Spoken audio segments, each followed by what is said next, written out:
Yeah, exactly. Thank you for that. Jen, I'll let them know. Gems. I don't know if everybody's already done this, but if you haven't, just try to sign it. We don't I need can this. sign it for you. If you have No, there's no handouts today.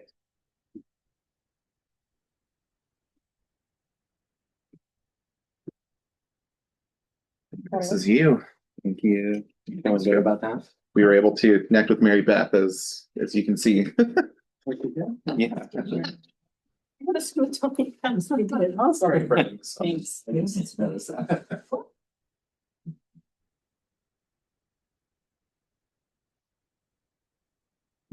Make it. And want to really make a statement. Take notes. I don't want any fooling around. It's good.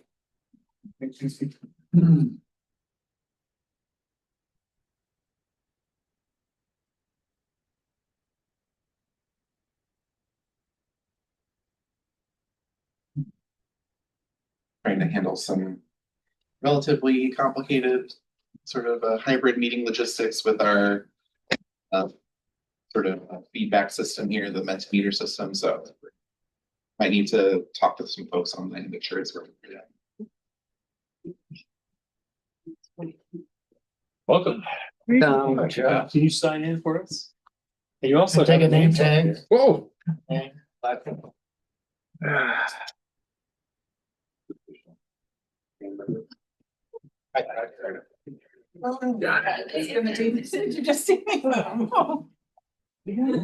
It's in a slide out from under in the maintenance center, there's a chair slide. Yeah. They're all. Yeah. I'm trying to talk things down. How was the class? Was it fun? I was sad, but I was like, it's gonna be fine because I'm gonna get to go next week. Yeah. We're learning. There, seems like. What a long time. Yeah. Yeah. I'm sure she's gonna go over it. We have a placard too. Oh.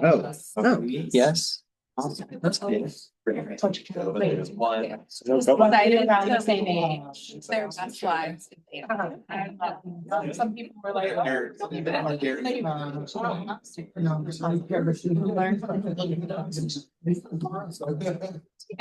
Yeah, it'll be like something with a big like. I didn't know, I love that she signed on for that. Yeah. As a never like that, so that was my experience when I started doing tennis, because I started at level one. For a certain type of people, right, who are, they're there to have fun, there's not, you know what I mean? Like, it's being. Yeah, people are actually nice. Racy, you know, And they used to not. they were just like, Like, that's like my house all day long, but I have, yeah, teenagers. I have teenagers and. Yeah. I maybe have brother, but yeah, but people. I just did a dance class. I was doing Mia. Oh, that's right. I don't You know, think- yeah, right. I did it. It was fun, but I was like, it was like. Take your placard. It was like. Oh, yeah. But it's really fun and the teacher is really sweet. And there's a daughter and it was like probably. Yeah, that one out too. There's so many good friends. I'm sure on Sunday. Wait, Yeah. This Sunday, this coming in the morning. oh, okay, I was gonna like your whole Sunday. Yeah. Yeah. Sound bath retreat. And then 2 hours later. I had to go back. I never. Yeah. Living the dream. I mean, Parks and Rec, they're not even out of the park. So. It's not here,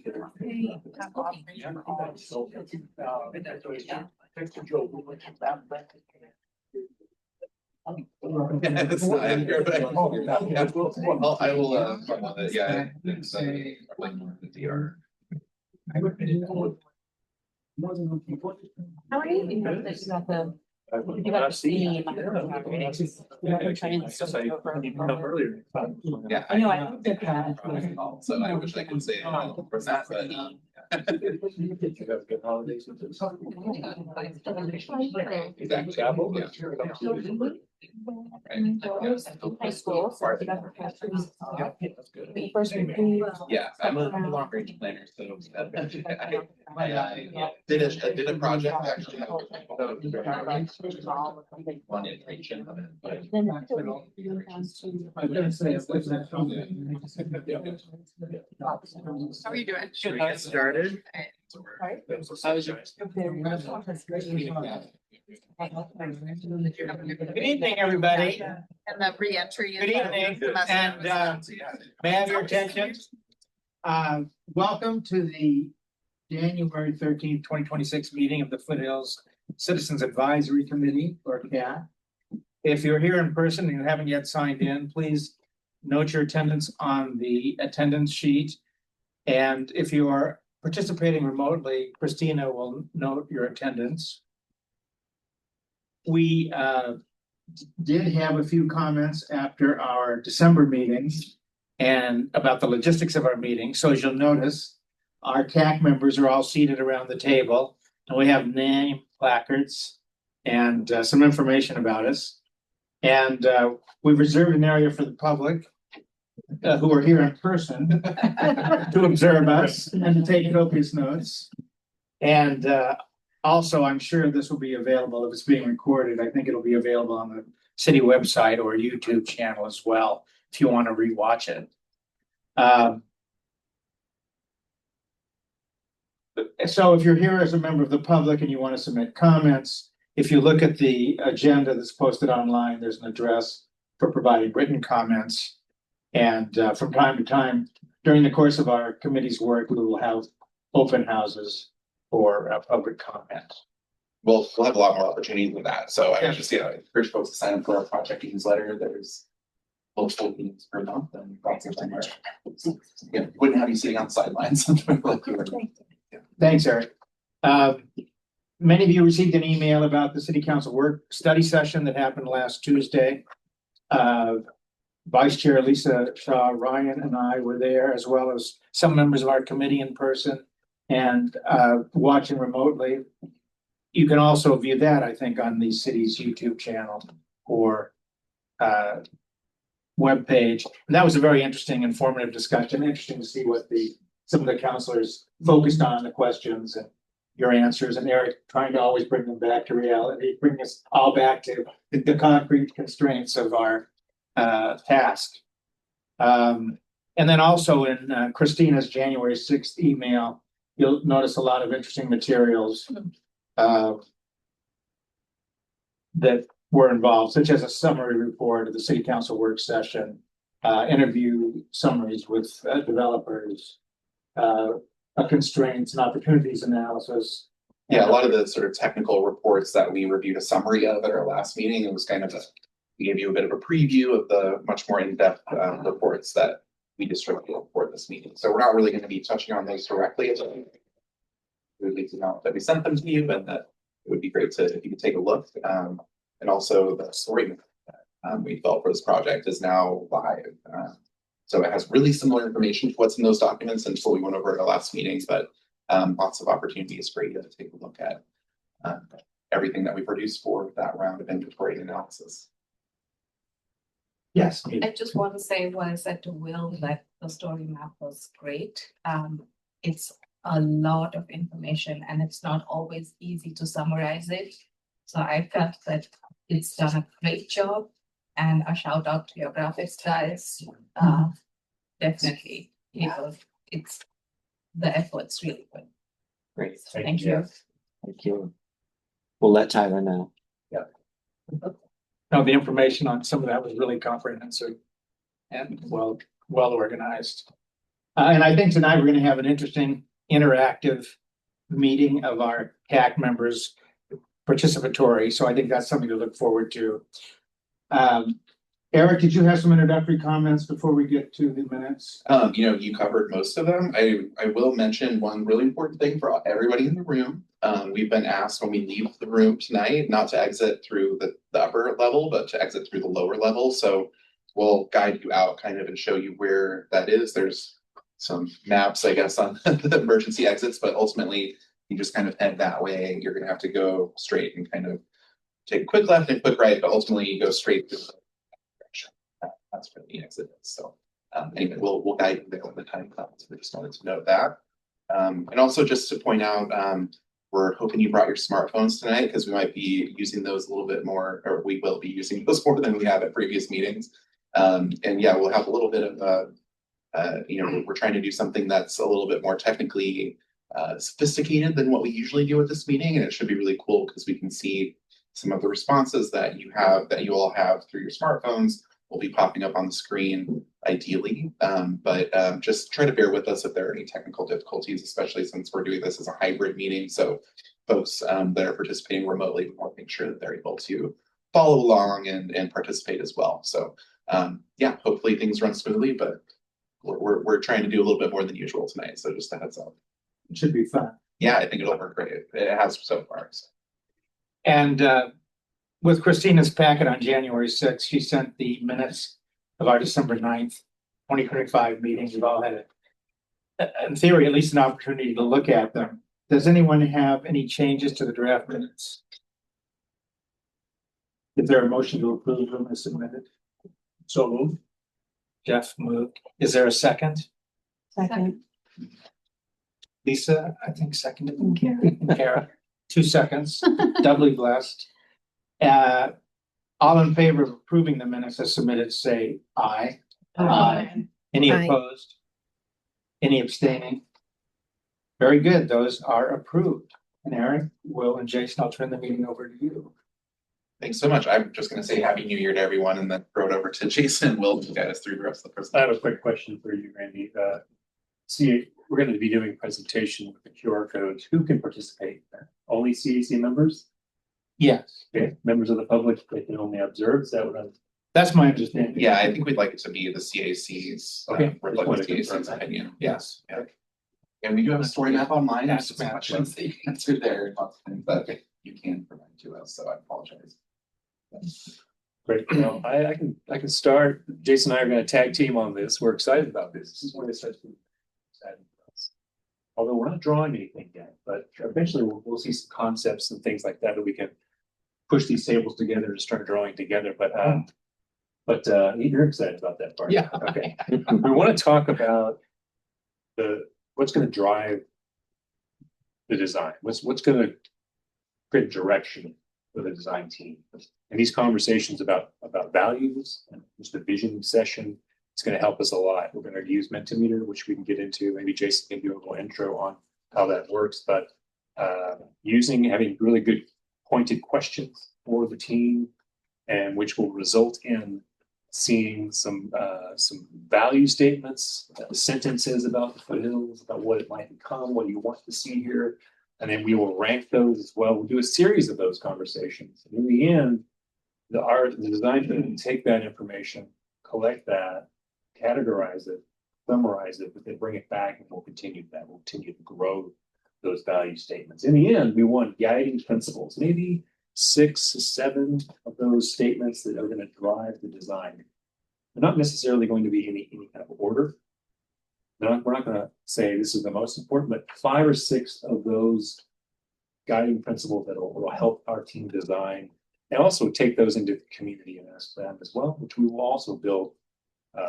The open house, that will also build on these guiding principles as well. But we wanted to start here, at least these conversations. So, and then we'll have 2 of these. We'll have one today, and then another one in a month's time, I guess. Yeah, on February 10th. February 10th, we'll have another. Well, the follow-up will give you the summary. Yeah. Like this is the kind of the overall vision statement that we can, because we'll sort of craft that as a result of this meeting.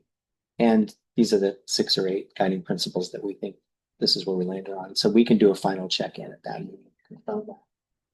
The information that we gained from the public, we're asking similar questions about values and what they'd like to see in the district and priorities and what's important.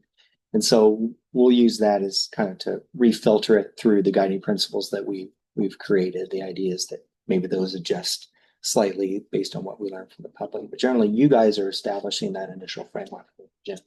So today is your first exercise to get there. So I'm going to go to the next slide, which is the QR code, possibly. And if you have your phone and you can scan that QR code, we'll all be walking through this presentation together. And you won't, oh yeah, please do. Should say 19 on the bottom. Should show up, yeah, a minute ago.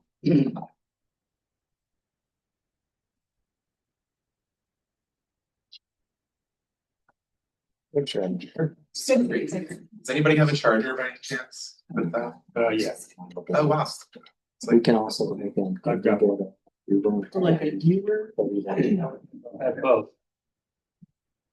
If anyone's having trouble with the QR code, you can go to Google or any search engine and type in www. Yes. Menti. It wants to work. There's Oh, yeah, yeah. not a I'm- great internet signal out there. Yeah, I had to find internet. Oh, yeah, you might want Oh, to yeah, connect to try Wi-Fi public. first. Yeah. Free one. Start there. Yeah, my phone was struggling. AT&T Yeah. was like, And there's guest Wi-Fi, I think. it's called public. Yeah.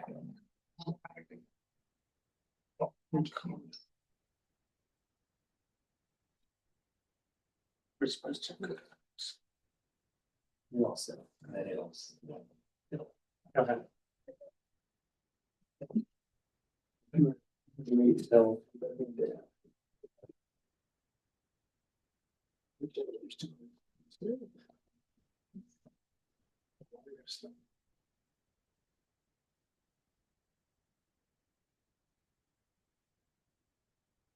Just let us know if you're to the. We're almost Said there. You're all set. The canary in the coal. Yes. All A set. lot of thumbs up. I like that. I'm gonna go here and something should show up on your phone, which might say session purpose. Okay, you can. Watch this. Fix that. So if everyone's in, we'll mention, maybe I'll get us running through here. We want to identify shared values, and we're going to talk about some maybe non-negotiables, things that we think we absolutely need to have in the district. It's important to kind of establish some of those boundaries.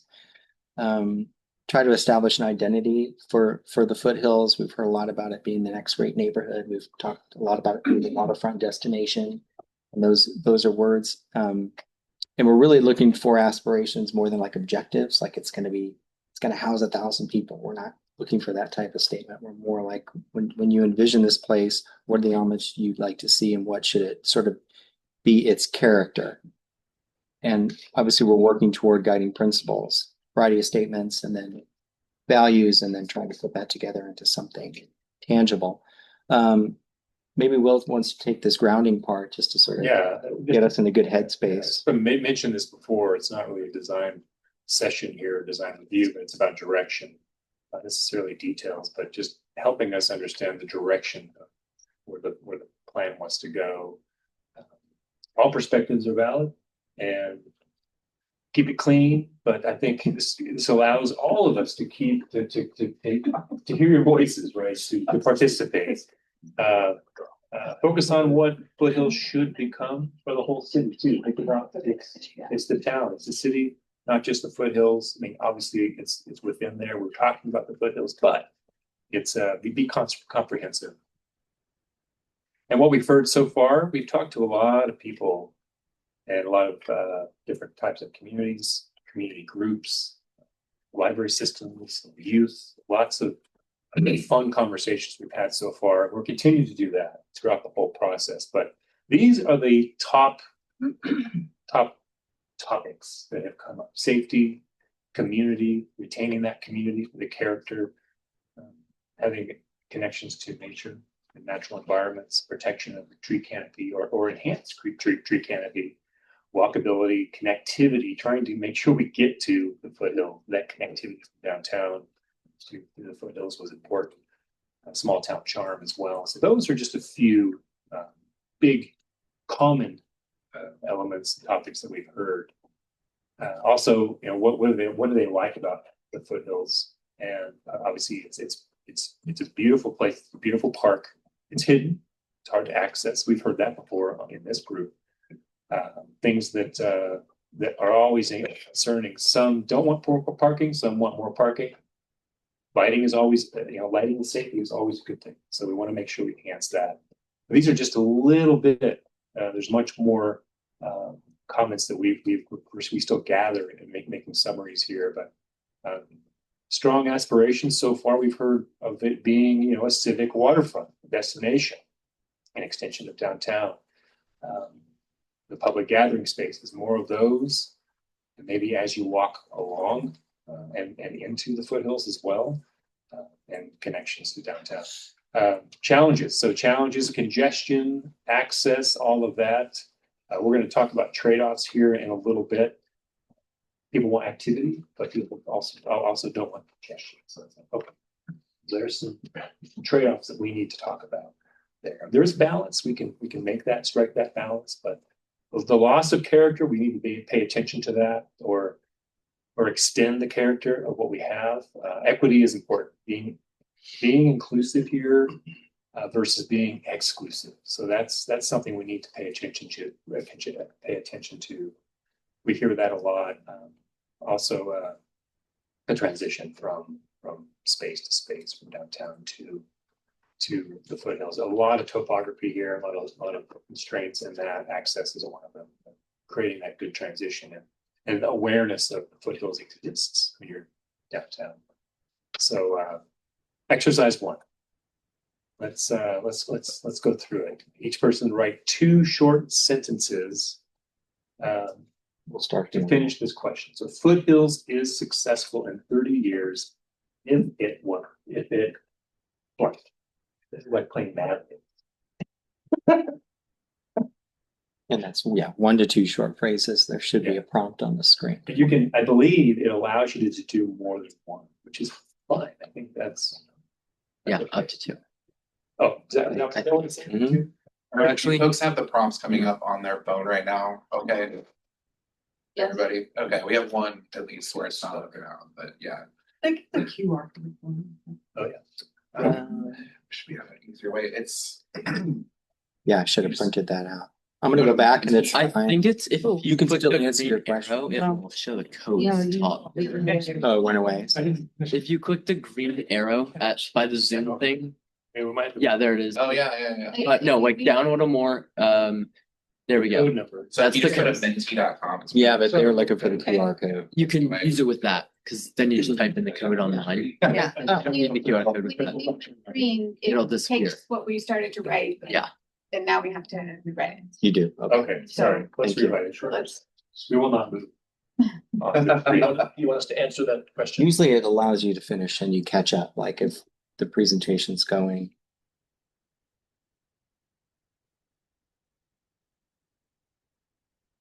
And what we're going to attempt to do, is to take what we're seeing here, all of the comments, put that through an engine that's going to give us a summary of what was most said, give us kind of a summary of these sentences, and then we're going to put them through a machine and put them into a Mentimeter question where we'll rank them. Hopefully that'll work.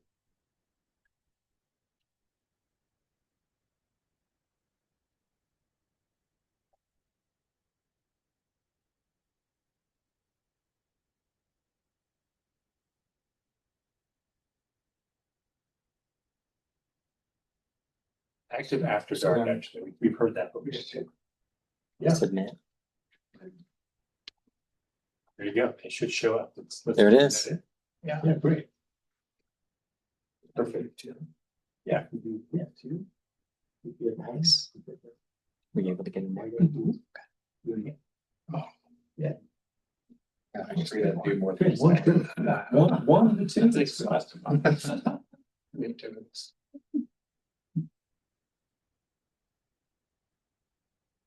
online. Are you able to see the chat?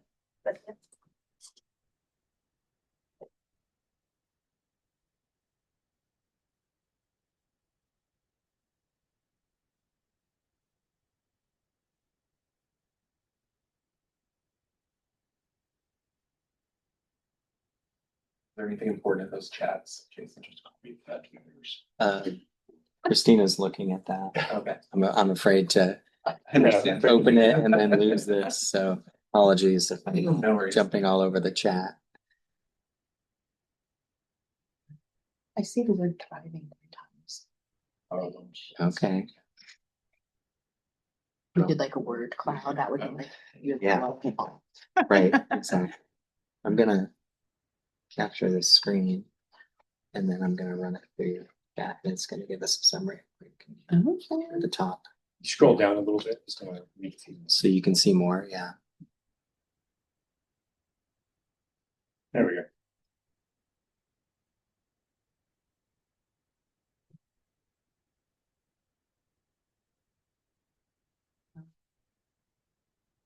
Yeah, these are good. I'm gonna hit escape and start capturing some of these, if that's okay. Thank you. That's unfortunate. I'm sorry about that. Everyone good? Try. Eric, you got, are you working on this? Yeah, I'm assisting Jeff with his Okay. technical problems, and they'll be coming from my phone, I think, instead. So Okay, no I problem. got my answers in, Oh, good. Yeah. using Eric's phone. Perfect. Absolutely. Well, we're gonna take this and I'm gonna take. How was my presenting today? That was fine, tell you. Like, put it in the Teams. Oh, well.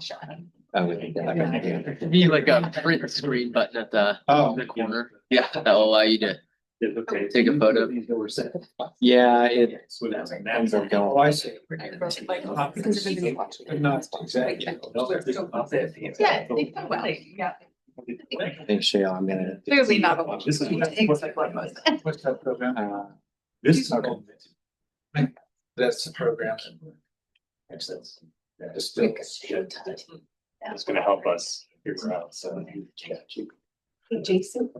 Yeah. A QR code. Is that? Christine, do you have a QR code? A sec. Can you type in www.menti.com on a browser? Oh, MET. Okay, I did do that. And it's, let's see. Is there a code? Yeah. Yes, there's a code. I can say it out loud. Let me know when you're ready. Yeah, he's. I think James. Oh, perfect. Thanks, Jeff.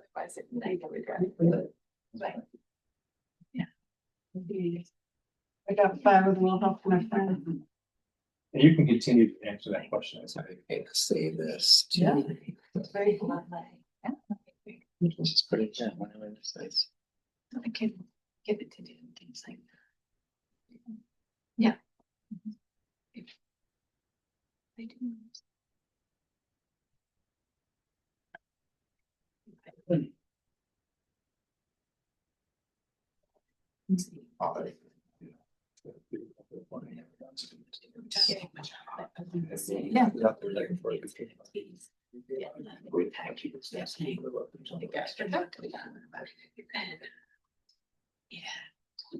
Yeah. Really strong. Yeah.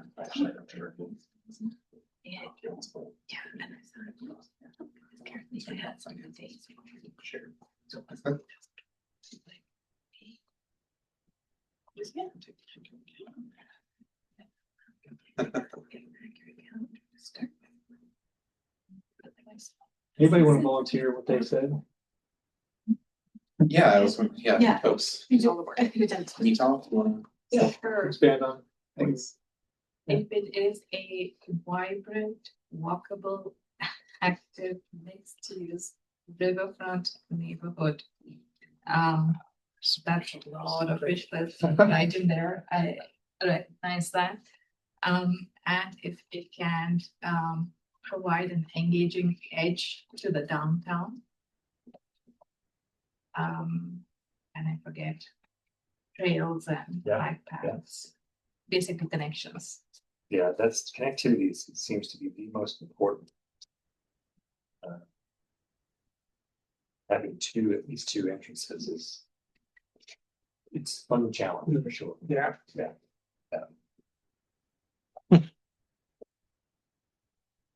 All right, so working.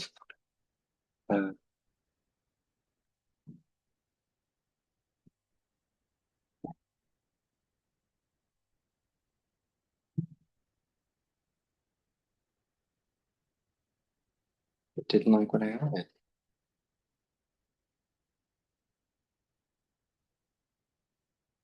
So was there anybody else that wanted to share what their statements were at jail? Yeah, mine went together, but it was like make longer running trails. I've heard at my high school that like the track team, they like long running trails so they can use it for their like track practices and cross country. And I mean, if the track team uses it, I feel like they would spread the word that the park exists and like make it more active. They typically don't like dead ends either. Yeah. There you go. Look at you did it, Jason. No, I was supposed to keep it. Here we go. No, it just summarized the whole thing. I just needed to. The bullet point themes, I think it was telling you. Oh, yeah, I asked you. Yeah. You say bullet point themes. There we go. Thank you. Your Scroll- manners scroll for down, Chat GPT are really good though. Please. Thank you. I'm very appreciative. That's a good thing. Okay, this is great. We'll just grab that.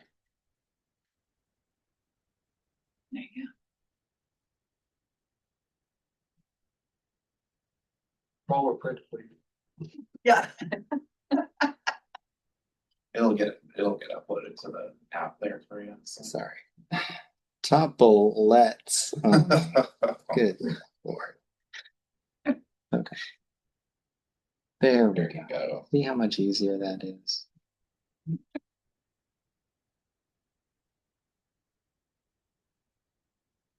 Fun to be under the hood here. Question here.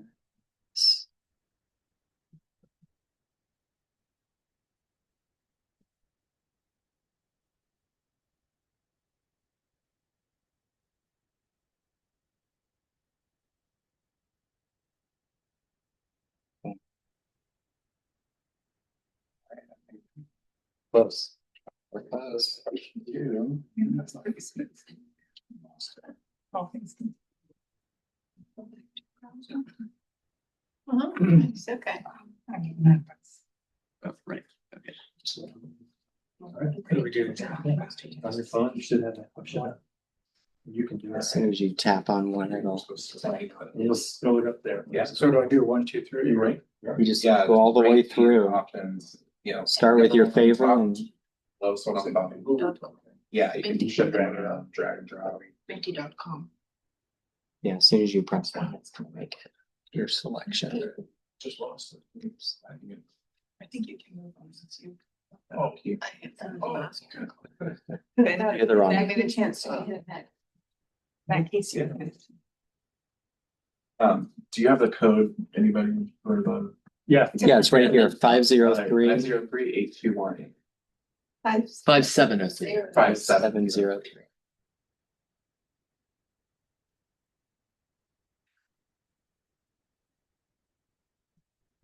There's no go back. No, do you want to, I can write down what your order is. You I got my number one in. got your number one? Okay. I mean, each one you press then is the Yeah, next.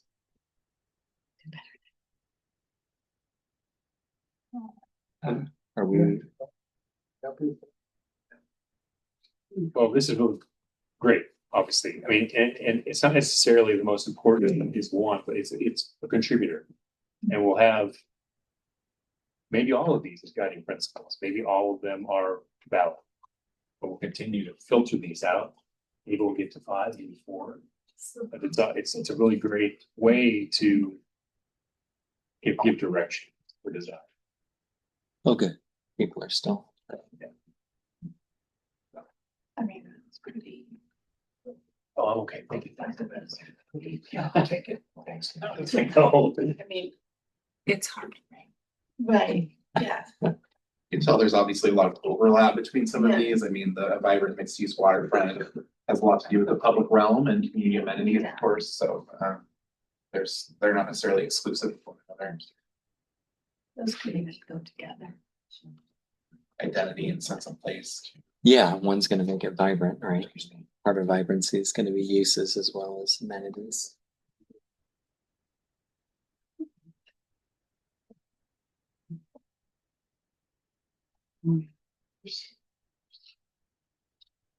Does this seem out of whack for anyone in particular? Like, geez, I wasn't.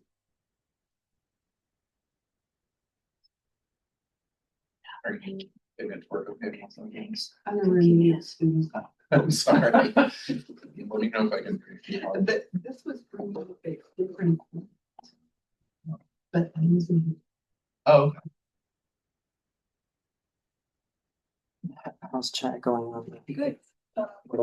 What are the questions? Nothing. I thought there was like 5. Just Stacy and Rachel. yeah, Joe and, No, just Stacy and Rachel. oh, no, not Joe right now.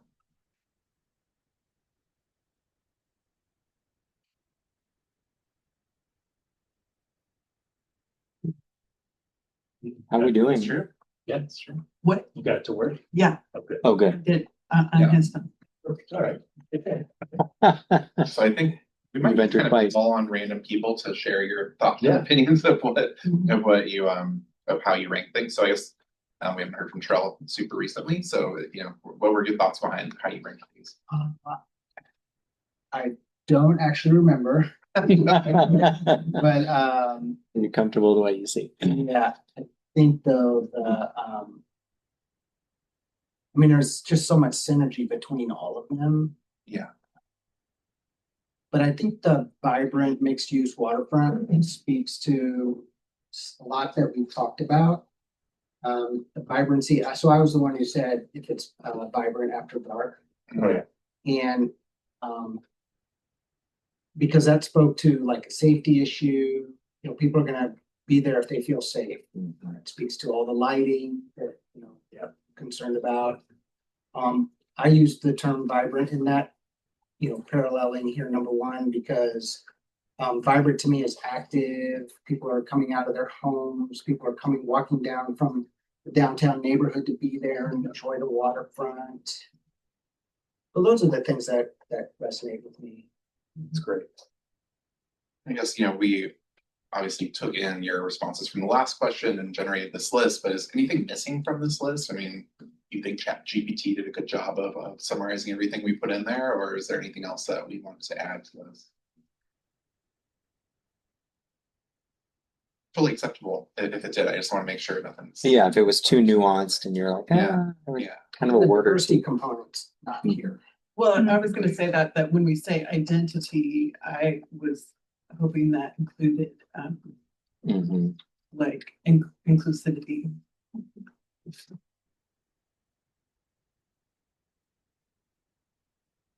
I mean, could it be an inclusive sense of place? Yeah, Mhm. but it's overlapping, but really distinct. Nice. Play. But we're taking notes. We can wordsmith this. This is good. Also, I guess I'm not seeing what things that I've heard about recreation. You mentioned one as well. I don't know where that fits into the category here, but this as a Community recreational hub, amenities falls amenities into for that. services for that. Yeah. Land use, like what is actually happening here? That's I mean, there's community amenities. So definitely number 5 fit in that, but recreation is something that's always on my mind. Well, and that's vibrancy, right? Yeah, that's Also, right. and connectivity, I think of not just connecting downtown, but the connectivity like what you were talking Exactly. about. I mean, all kinds of connectivity. I would like to add to that, like connectivity in terms of like multimodal, Definitely. with active use and not just like car connectivity. Yes.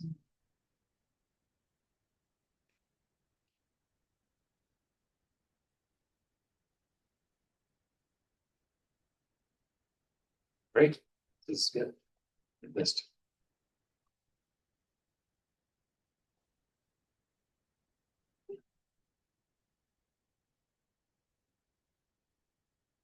Sliding. Non-negotiable. That's a non-negotiable. One thing Foothills must not lose or compromise on. Just one thing. Just one thing. Okay. Yeah. Say. Short phrase. Yeah. That's fast.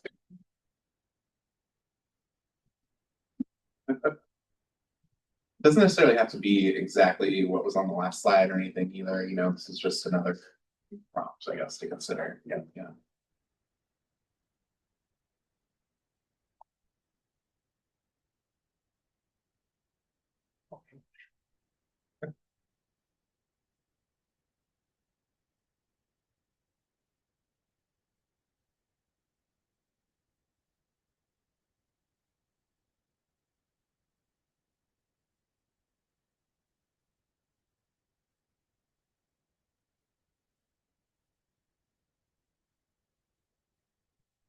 For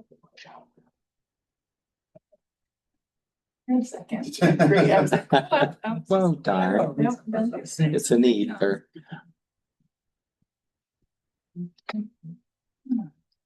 Interesting.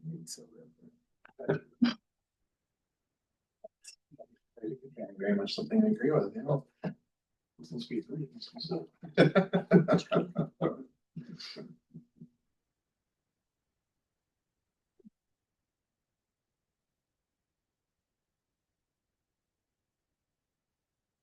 Well, while we wait, anybody want to expand on? Maybe. Can you expand on what you?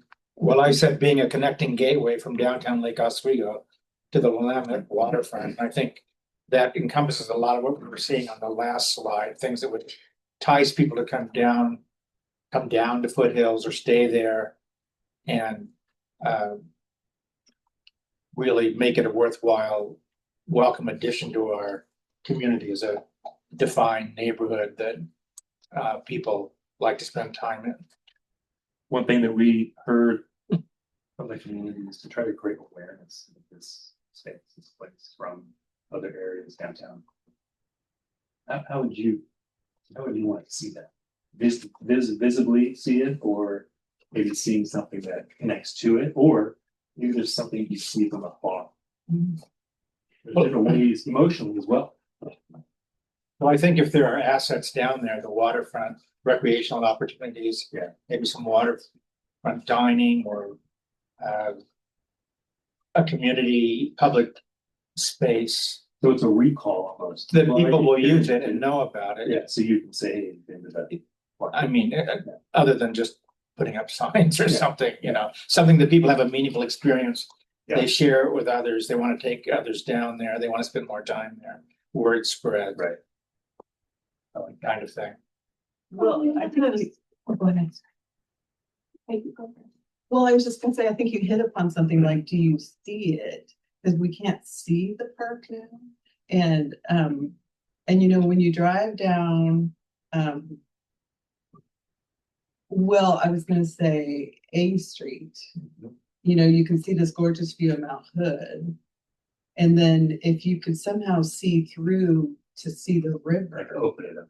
Yeah, where you see Mount Hood and then the river, that would be really stunning. Yeah.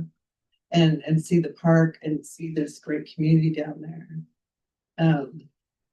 And that would really be Maybe stunning. not necessarily being able to drive right down, Right, but to just get a glimpse of it there now. And Just to visually draw you down. Visually, something's there. Goes back to the steps in the original, like terracing. that Mhm. terraced idea, and Yeah. you do have some actual buildings and challenges with the railroad and things Sure, there definitely. that prohibit that, but the idea that it now is so hidden. Yeah. Alone, I just think opening that up. I mean, there are the concerts there, people go to those people go for specific things, and if it was visually more top of mind, I mean, just as a business person, I'm always like, Yes. how do I make it top of mind for people in the smallest ways or in the biggest ways? What are the ways like, oh, I gotta go there, I forgot to go there, Yeah. so it's just how people drive by or around, how do we really open up, because even just that entrance now, as we talked about during the tour, was it's so poor. I know. Yeah. It's like so unwelcoming, there's nothing. It's like going to the closet of Yeah, Narnia. why It's would I go like, down there? a lion that Yeah. went in the wardrobe. It's so great down there. You get down there even now. I mean, just Foothills Park is amazing. It was just like, well, if I'd known this was down here. There was a member of city council during our presentation said that they can't wait to see that visual, at least in the drawing form of like seeing the whole waterfront or footnote that was from downtown. And what does that look like? We're curious too. That's going to be a fun one. Oh yeah, we're ranking our top non-negotiables here. Yeah, we have. Can I add on? Please. Quick? Yeah. No, yeah, I think we want to keep it. Yeah, just as someone who lives down there, that there's just an abundance of nature down there. And whatever it develops into, just advancing that, enhancing that. I know the north of our condos look a little industrial. I'm excited for the opportunity, like to increase the canopy. And, when you come down, I envision it as just being immersed in nature when you go down there, amongst all these other things that we're envisioning. But not just like walking into downtown, but just something that's like nature's giving you a big hug when you get down there. Yeah, I like that. Yeah. Yeah, I'm sorry. Oh, I was just gonna say, the other thing I think in terms of inclusivity is I feel like Lake Oswego, the lake still feels private, even though it's kind of opened up in some ways. And I feel like Willamette River is very public. Like there's, it's used for, planes land on it, and people do rowing and jet boats and kayaking and all kinds of things. And I feel like that's something to really be celebrated, that the river is for everyone, and this Foothills community is for everyone, unlike the lake, which is for some people. If sort of Still, I'm private. Yeah. I mean, the backyard, I love. Don't go there. I'm going to legacy. Yeah, the Willamette Steps, in terms of connectivity, I think is a big thing. And secondly, that without a second entrance exit, all the other things we're talking about will not be possible. We're encouraged as we draw, we're finding ways to do it. Great. Like, definitely, maybe three. We'll see. A third. We'll see. I might have to give up. No, mine. But Yeah, there's kind of a dependency on that Right. one piece before a lot of this other Yes. stuff unlocks, for sure. we have, speaking of the river, we've heard community members talking about the frog ferry in that context. Actually arriving at Lake Oswego from the water, not just going to downtown and down, but arriving down and going up. Like, what does that feel like? You're arriving in Lake Oswego and you're traveling up the steps. On the Willamette Steps?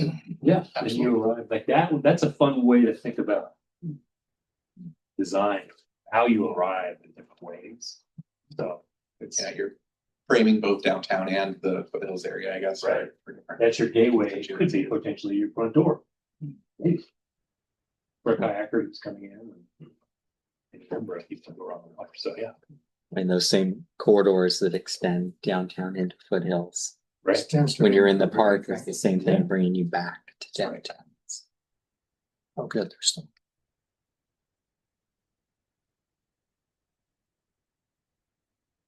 These are good. Yeah.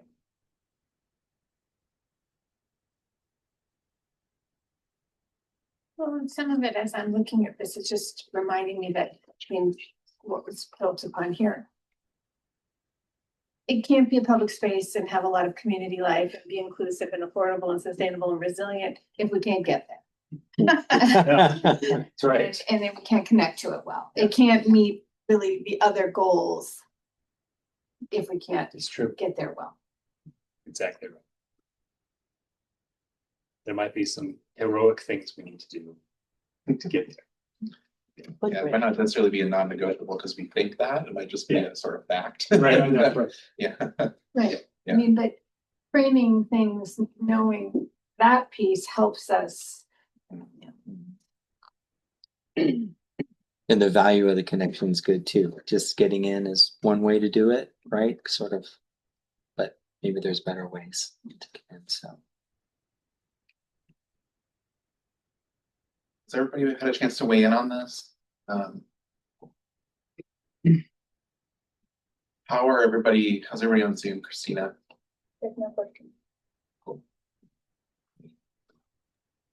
We're following along here. now we'll get into future identity, right? Yes, big items. Statements, major themes. Let's see what we have. In a few words, Foothills should be known as. This is any idea we want. Could be a word. Yes. Could be a sentence. Could be. I lost mine. Might just be my catching. Yeah, I can see your bar, it's not your bar at the time.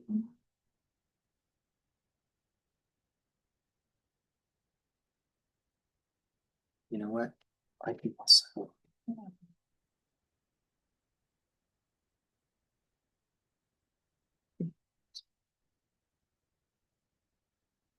My phone works, you can use.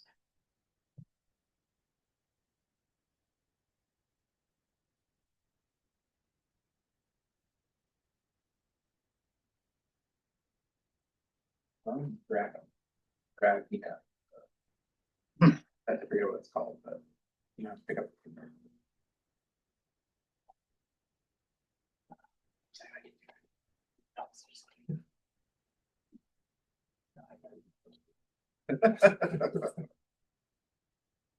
Yes, and so too.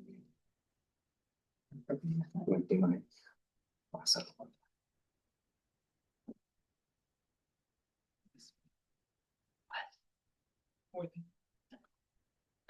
All right.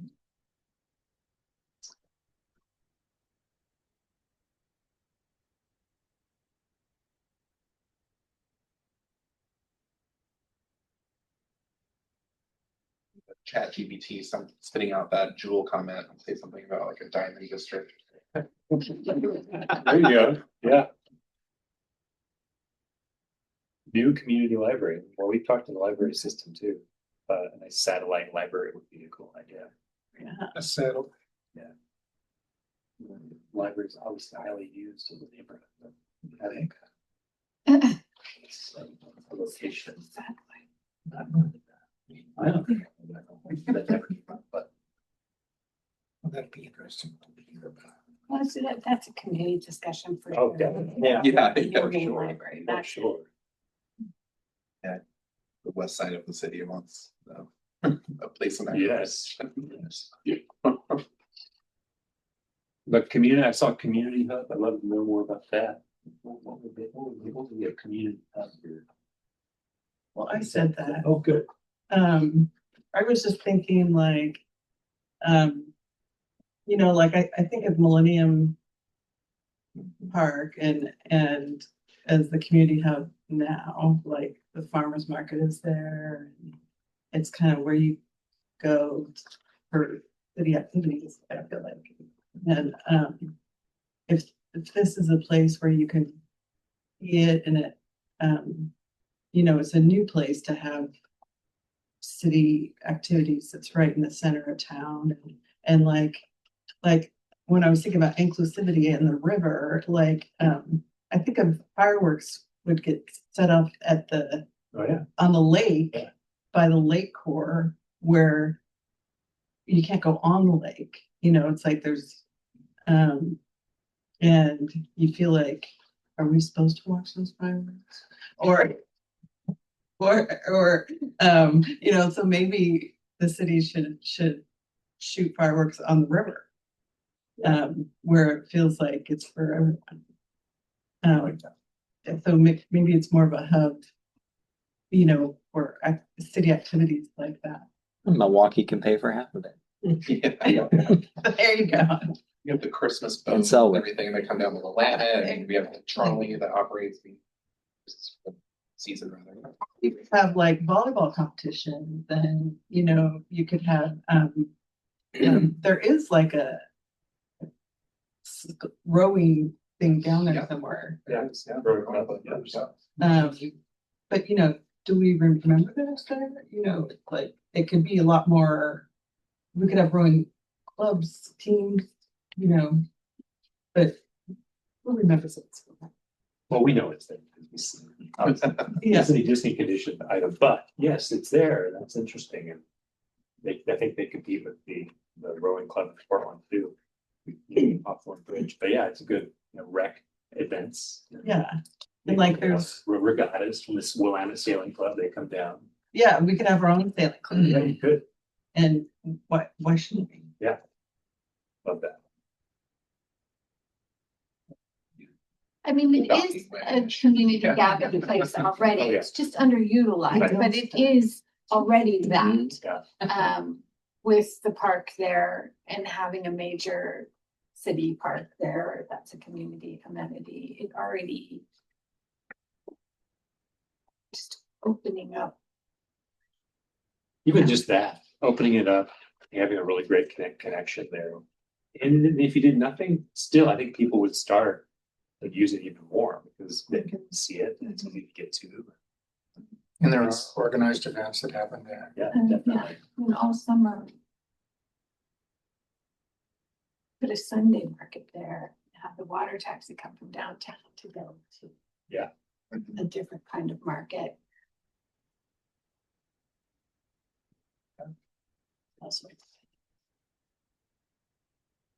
Yeah, I mean, it is a huge community asset, and it's just like if you want to make the most of this existing asset that we've invested so much into, there's a lot that needs to be done to sort of capitalize on.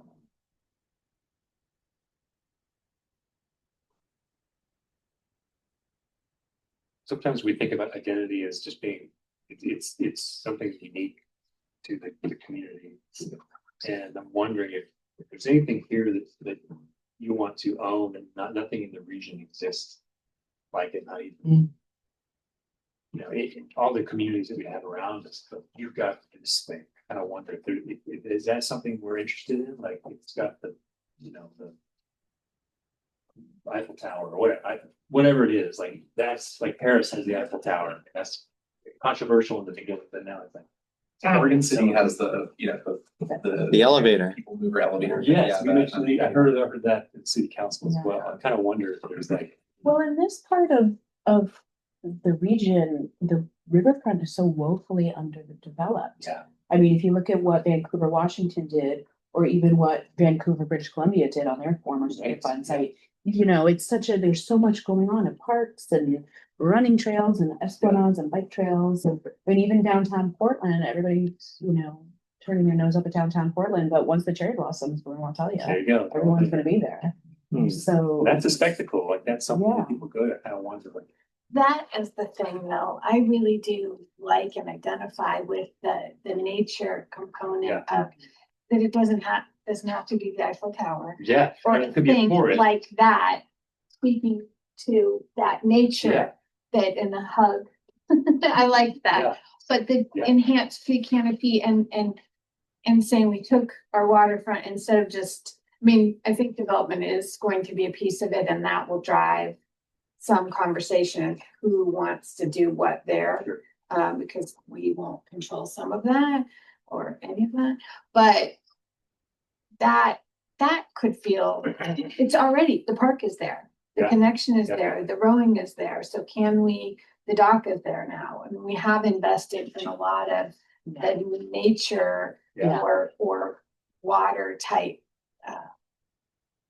That vision is already, It started, yeah. yeah, I love the story of what we call gray green, like the gray of industrial to like the green for Trying to that would be very deep.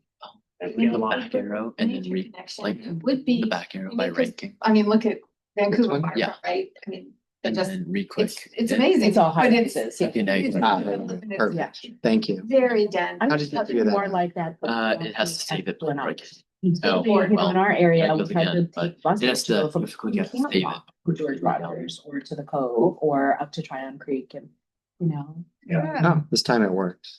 So Amazing. it had these weird bullets, but It'd be You have an extra one at the unique, I bottom, think, too. We've all talked about connectivity, but if we connected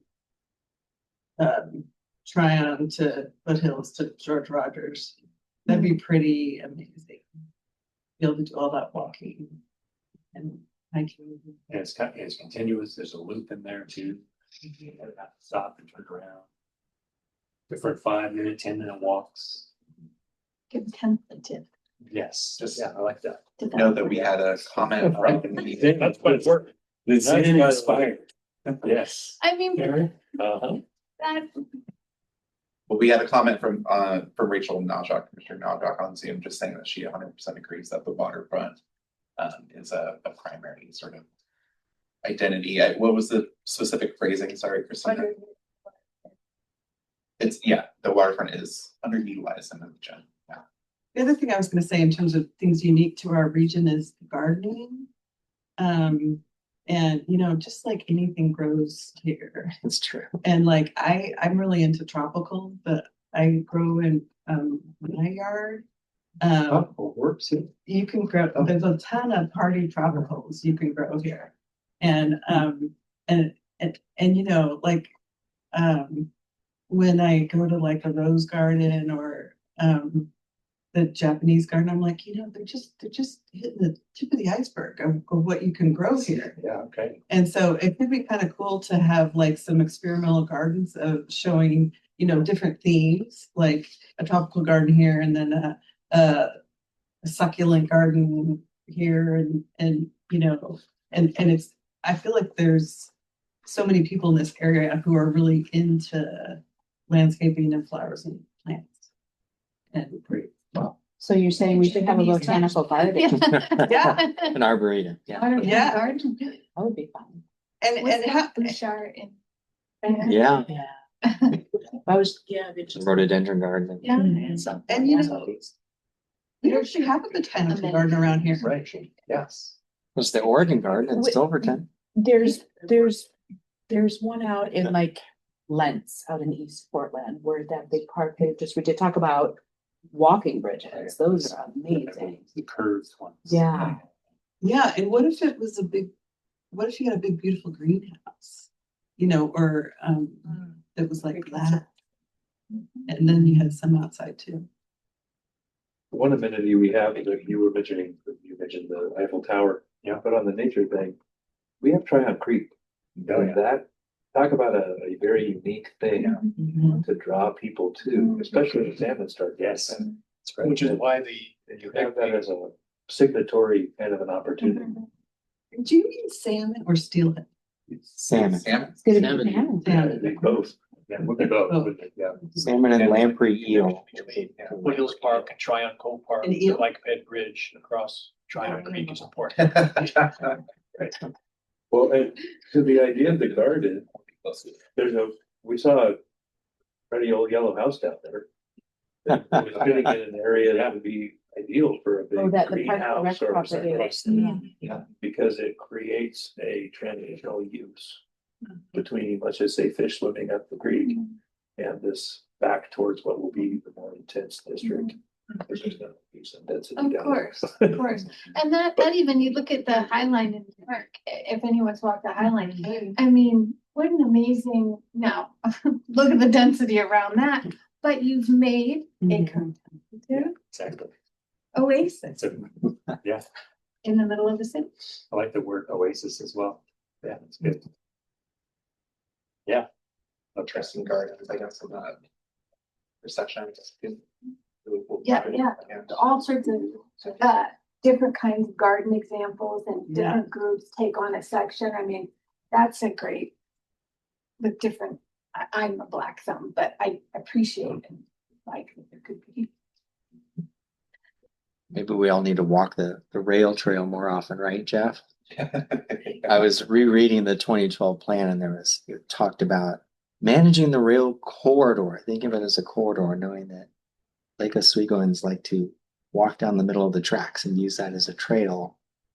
I will be happy to take people on a tour between here and the High Bridge along the Willamette trolley line, done several times. It is illegal, just to let you know. It's not sanctioned by the city. That and the culvert at Tryon Creek. Those are not sanctioned, but if you want to try it. It is very cool if you've ever walked it. Yeah, that's definitely a theme that's come up is the informal pedestrian connections in the area. And the need for it. I mean, that's really, there's a reason that happens, right? We should get a map of informal trail connection.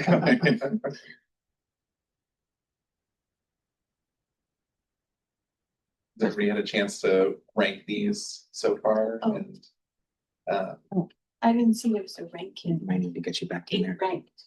Are you saying to rank? No. yeah, it should Forget be to the rank next that. prompt. Oh, We it should should, rank yeah, if you go to next Q6 will great too. allow you to pick. Go to next. Did you pick? I didn't. Why are you ranking? Why are you ranking? You like that? I didn't even misrank. I did not rank at all. It's just telling. Yeah. Well, I lost. Let's see if you're maybe between your Wi-Fi. Well, I did, yeah. Want to refresh your I said question 6. It's back. refresh? Yeah. Yeah, cool. Right. Yeah. Learn a lot of this. The beauty is they're all Yeah. the same. 7 and 1. Yeah, exactly.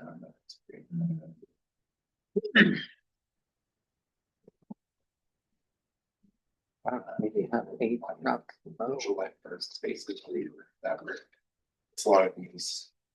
I used to actually work, oh yes, he's done a lot. I mean, community hub sounds a lot like mixed use housing culture. Yeah. I mean, they're all. There's a lot of, it's hard to now. Well, but community hub feels like everyone feels like they can go there. Yeah, Like a mixed use district, some people won't go because it's just like a neighborhood. but with housing culture and recreation. I mean, That's true. Yeah, that's pretty Yeah. hubby. Yeah. That's hubby. That's pretty hubby. This key civic community services and regional destination. I'd like to ask about number 7. When we talk to people, we hear a lot of different answers about or ideas about scale of development. Yes, development needs to be there, affordable housing, etc. But a variety of different scales come up. Mid-rise, 8 stories, towers, small, missing middle. I think single family once came up, but lots of different gradient here. For this group, where should we be investigating the scale? Like, is there something in a neighborhood maybe in Lake Oswego that reflects what a good scale? Maybe Single not. families, Maybe not just down town there. well, obviously, yeah. I'm just saying That that one thing. the gradient. This is something that's Though that yeah.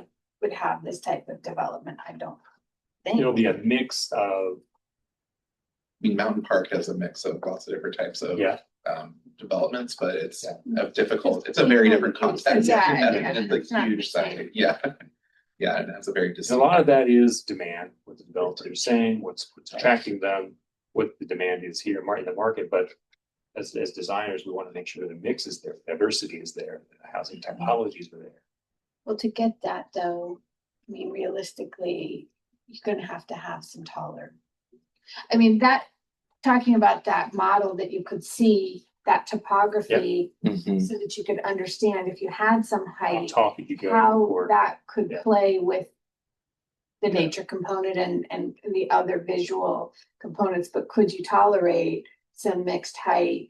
But certainly it would be high, I mean, even coming into the downtown, we're, building like that, so that 3D model, I think that could plug in some different heights so people could get that feeling of looking at it and saying, wow, that's really tall, or okay, I can see how that could play in that Disguising the scale. space. I think it's really hard to just think in your mind, 8 stories, 4 stories, 2 stories. Whereas that 3D gives you some real perspective. Well, plus in the context of topography, The right? topography. Yes, Yeah. exactly. So it could be kind of graduated. If you're only seeing a single story of a 5-story building, it Right. may have less Yeah. impact. Right. Downtown about 6 stories. 5 is actually, there's currently a city ordinance not allowing buildings over 5 stories. I mean, that's It's just 50 about feet. right. I would What we're disagree with doing. Randy's comment about, he said, higher up, close to the river. I think. Well, I think you would want a scale so that you wouldn't have tall buildings right on near State Street. I would not, I think We we have the opposite, height, we have. because you've got the topography, so you put the higher ones up. Yeah, Exactly, not. closer to the rail line. Close to the street. And then And as you get closer. step down into the river. downhill, closer to the river, you start scaling down the heights of the buildings. That way, everybody has the potential, because of the topography, of having a view of the river. So I. Well, you want to accentuate the view potential. Yes, but by putting the taller Whatever buildings the up towards State Street, yes. You're not gonna see them. Yeah. Again, this would be really hard to prioritize and make a statement for vision without really exploring that topography and seeing how much 5 stories translates Actually looks on like, this, because I think there is room Mhm. for height. I say that carefully, but. But yeah, like selectively where it is, the Got it. impacts it. And in different parts of downtown, 5 feels different in all different parts. Right. Because of the way it's Based on on all the of you, street. you have like. I mean, the topography is an asset. in that Yeah. Respect, Yeah. right? Keep Because A it help quarter, kind of, B quarter, keep yeah. those quarters open. limit the visual impact in certain ways, but I think what I'm hearing, I guess, both now and before is that I think visual corridors are important. So regardless of where the massing is located, we want to maintain both clear access so people can see it and know they want to get down there, as well as just a nice view. And you know, we have this awesome view of Mount Hood that really just is not super accessible all the time. So that could be if you have that and the waterfront and people could see that, I think that would be a huge draw. And on the view corridor as an example, when the coin tower in downtown Portland was proposed, there was some opposition to it because they said, I don't want to lose my view when I drive in on through the tunnel, on Vista Tunnel on Highway 26. And in my judgment, common sense bore out because you have that view for 3 seconds. Right? So if it's blocked, so what? But coin tower provided a view for everybody living there and working there. So view corridor should be something is of a more permanent kind of view corridor rather than a drive through when you see it for a few seconds. Yes, yeah, absolutely. And the reality of affordable housing. Yeah. You're gonna have, you know, it just to pencil that out. Yeah. Yeah. It's not gonna be Everything's single. probably in our information, but is this a designated town center for a metro? Yeah. You know, and Like Oswego is. Is it? yeah, the downtown area is. So does this have to meet, to say minimum density? It does not have to meet those minimum density requirements technically, but I think, you know, if we're going to be redrawing the URA and rethinking things, you know, I think it makes a lot of sense to extend that town center into Foothills. So it currently isn't. Oh yeah, there's more. But wait, there's more. It's either go. Key trade-offs. Now we're getting into the sticky stuff. Dapper Triangle. triangle. Yeah, you think this is expensive. All right, exercise 3. Thank you.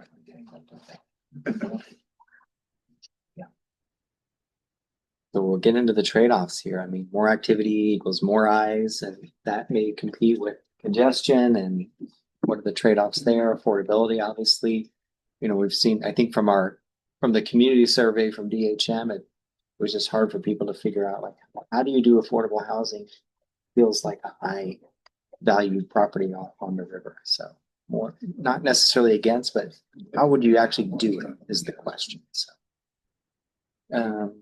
let's get into it. More activity, more eyes versus fear of congestion. What it means is, are you comfortable with, yes, there's going to be change. There's going to be a little more density. Congestion is likely going to be a part of the future scenario. Is that something you're comfortable with? Could you accept that with some conditions, or absolutely not? We should not be building dense neighborhoods because congestion will run us off the rail. Somebody needs to put unacceptable. I've already submitted. For those that are saying acceptable with conditions, like what type We're of offering conditions free do you have in cookies mind? to the person who. Well, there was a lot of talk about really keeping the canopy and keeping the nature and stuff like that. So, we don't want to have south waterfront, I don't think. Right.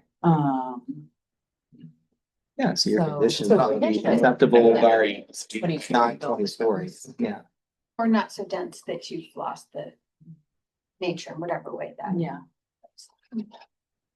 But on the north side of the Markham Bridge, there's the original south waterfront that had the old Newport Bay restaurant and the boat docks and those buildings that are, there's the same Trauma call park and all. 3 and 4 story buildings with the boardwalk and concrete and all that. But that's not the same thing as 20-story buildings that came 2 generations later. So that smaller version might be something that goes along the way, just because those are 3, 4, 5 maybe story buildings. Yeah, that's close. So if everyone's input, I think the next question is getting into those acceptable conditions. So you'll get a chance to elaborate if you're one of the 5 voting for that. But we all voted for this question.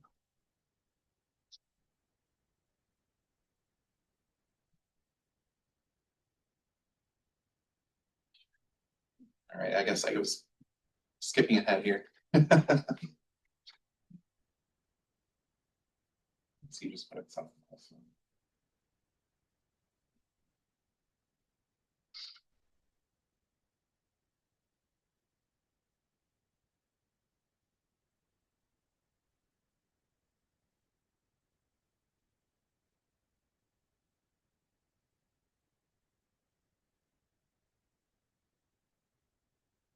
So this is a good time to remind folks that we actually had envisioned this meeting probably needing to go until 8 p.m. tonight. So that was on the agenda, but I just want to make that explicit. So if you need to leave at 7:30, we understand, but it would be great if you're able to stay till 8 p.m. One trade-off that we're working through is the wastewater treatment facility and its size, its location, its height, its aesthetic. And we have meetings with the designers of that facility, but trying to balance the Zen-inspired space, contemplative spaces that we want with an industrial building next to us. It's a fun challenge. I think it can be attacked at that. You know, we can take on that challenge and balance the design, but that's something that we're working through the trade-offs there. Not a lot of I mean, that project has printed and has its goals, and we continue to talk with them about opportunities to soften it up a bit. The size, the location, how can we tweak that a little bit to help alleviate some of the just a better comfortable place with this wastewater treatment facility. They've gotten better.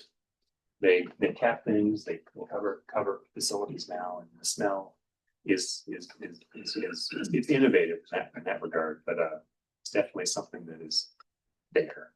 We're working around. Yeah. The height of it Innovative roughly smell. Yeah, the height's about, maybe it's 2 stories or so, 24, 30 feet. Not too bad. And it's pushed against the topography. It's gonna be back against the wall. Yeah, Yeah, it's up against I the think wall. the top of it will be visible from various different locations, including the condos across on State Street. But I think there's just to sort of add on to what Will was saying, there's going to be some consideration of stormwater and where that goes, and so just kind of this triangular area in the middle of the project area right next to the stormwater treatment or to the wastewater treatment plant that's going to be a stormwater capture facility. And I think there will likely be a lot of other opportunities, potentially look at those as, really great opportunities to bring nature to the district, as well as, use some really important engineering functions, ecological functions as well. So, obviously we're talking about this cut and fill sort of question. And so, when you start cutting, you create more opportunities to have those sort of catch basins in certain areas, or we could at least. So that's just one potential sort of opportunity that we could have to introduce more sort of green spaces, not just at the park.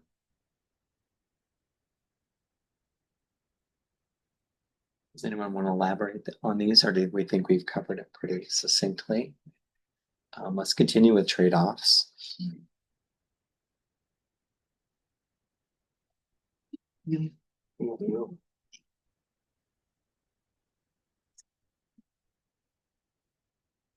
So I guess if you're comfortable with this, you're comfortable with The whole family, right? having affordable units in this area. And if you're not accepting that, I guess you are thinking that we should skew towards market rate a little bit more. I think that's how this is framed. Sorry, say that again. So, I think this is framed as, affordability versus, the real estate reality, I suppose, of non-affordable real estate, I suppose, is kind of the implication there. So if you're saying you're comfortable with this, that's something you're saying you think that affordability is appropriate for this area, despite, the market that might just naturally exist there. If it was just market rate, it would be quite expensive. So that'd be not. We're sort of interjecting as city policy, interjecting some affordability as a parameter to housing in the district versus making it all market driven. And how do we do that? I mean, do we just take a? There's the Dollars.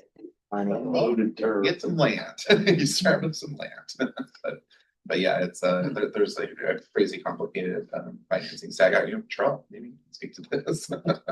But yeah, you have to get sources of financing from many different places of those types of projects together, and they are possible. There's a lot of organizations that are competent in doing that. But Yeah, the expectation is, I think, that the city creates the opportunity, but there's so much subsidy layering that goes into affordable housing from federal sources and state sources and. If I can speak No up, city can do if or anyone, is expected to do it alone. But it's. if anyone the has groundwork a, is necessary, create Hmm. the opportunity, the site, the conditions, the tax exemption, the height abatements, just create the opportunity and the rest other folks come and fill in. To create the opportunity could be created through regulations as you're describing, but the cost of putting the basic infrastructure in is going to suck up all of the city financing that it has and likely suck it up and then some. So I think it'd be highly unlikely that the city could put any dollars into any kind of affordable housing. I just don't see the dollars being. I will clarify, actually, Jeff, the city is required to do that. To put dollars in? The URA, we are required through our housing production strategy to use financing from the URA or from urban renewals or TIP towards affordable housing. Now that affordable housing doesn't have to be in Foothills, it could be used for something elsewhere.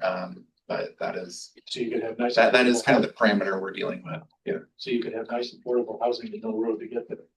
Oh, you need a road. Yeah. If the site is ready to develop, that goes a long way.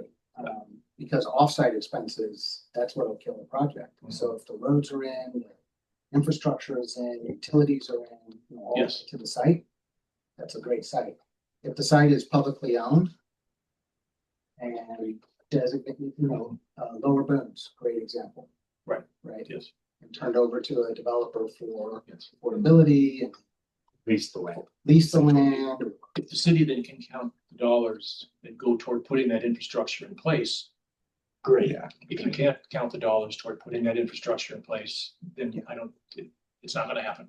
I don't know about what Eric is referencing there, if that counts for the production strategy, but I do know as a developer, if we don't have to fund offsite Right. improvements, it pencils better.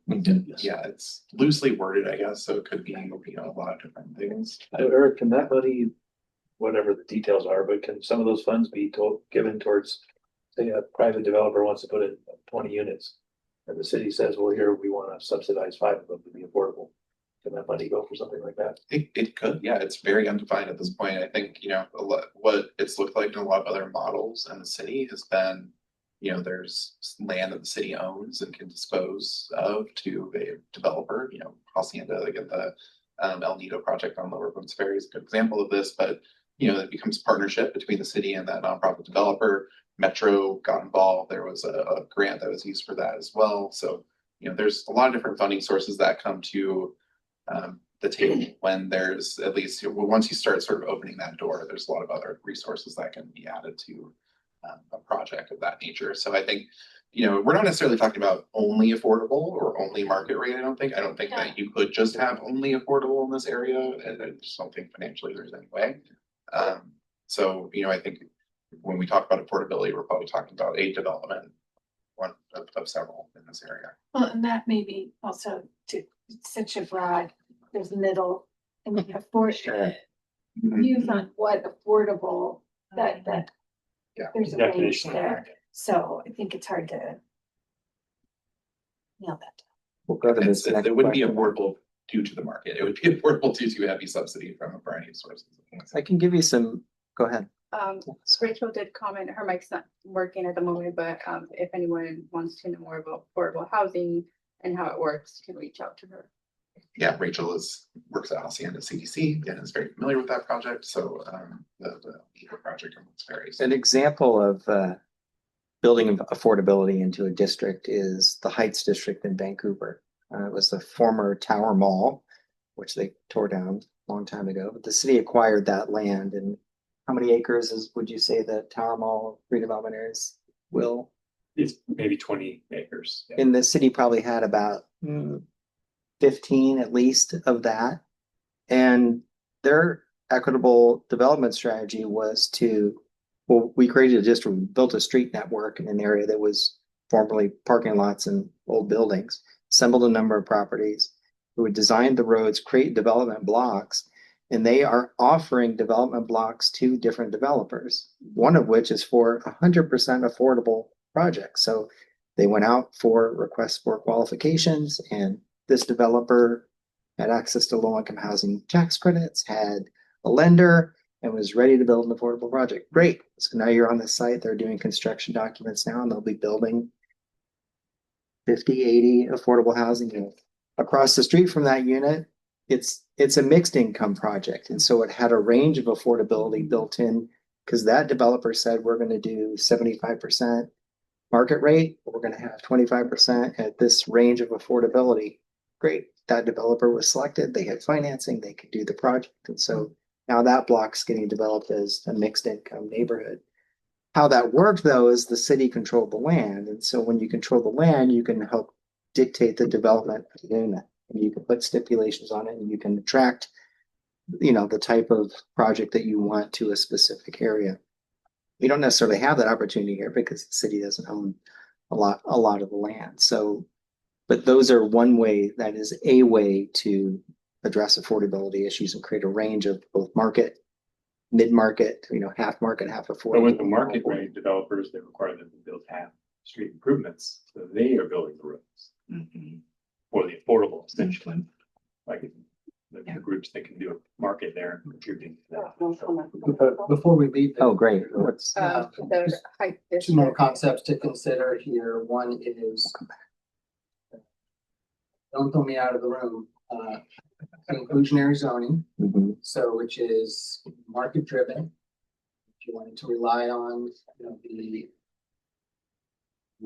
private market to come in and develop this, then do an overlay of, that's great, but you need to be able to provide a certain percentage of units at certain price ranges, right? So the other, you might want to tie that to, what's the average wage of somebody working downtown, for example, like a strong connection between wages and pricing of housing. The other that I want to mention is social housing, a social housing model, which could be like limited equity co-ops, where working families and working people, seniors on fixed incomes, it's all mixed, but they all own a share of the building. The resale of their unit is restricted. That's what the limited equity component means, but it is affordable. People have ownership. It's structured in a way that maintains that affordability perpetuity. Were those vertical condos? Basically. Essentially, yeah. And Seattle's doing a lot of that. They're all over Vancouver, BC. Seattle is doing it. Yeah, you've read the headlines about city council members in Portland going to Vienna to study the social housing model. I'm on that committee as well. Co-housing has been a model that's been of limited use, but you see that in co-ops, sure. Yeah. Rachel's comment. Oh yeah, Rachel had a comment. Heights district is a great example to model after grid sustainability and equity goals. Thank you.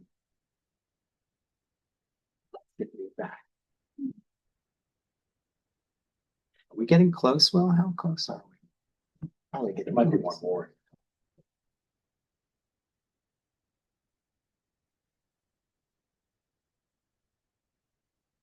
I think I know the answer to this. Okay. Oh, someone's knocked up. How do we wrap up? What does this mean? What am I voting? What's that? Right now, The way you say. so am I you say- comfortable with Right, this? yeah, so Or am I? Yeah, comfortable are you with- saying we should I we think, should keep it the way it is, limit if you're access, comfortable with it, it means preserve it the as a- first clause, I think, basically, Yeah, so the second you'd one, be you want- comfortable with Jason, So Serving not the- acceptable, not acceptable. would be- Eric's explaining. Just saying that you'd be comfortable with this question, I think we're framing it as, you'd be comfortable with preserving it as a hidden gem over improving access and wayfinding to the area. If you're not accepting it, you would prioritize access and wayfinding. Sorry. I just had a request from Lisa, so sorry to interrupt you. That was good. That was good. We're all. Yeah. Thanks for that clarification.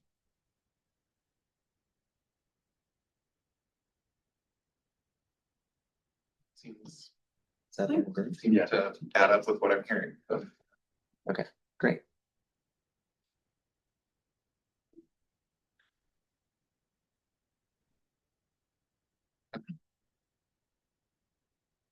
That's to the two who answered. yeah, so anything with, Conditions. you thought that preserving the hidden gem nature was acceptable with conditions. What were those conditions?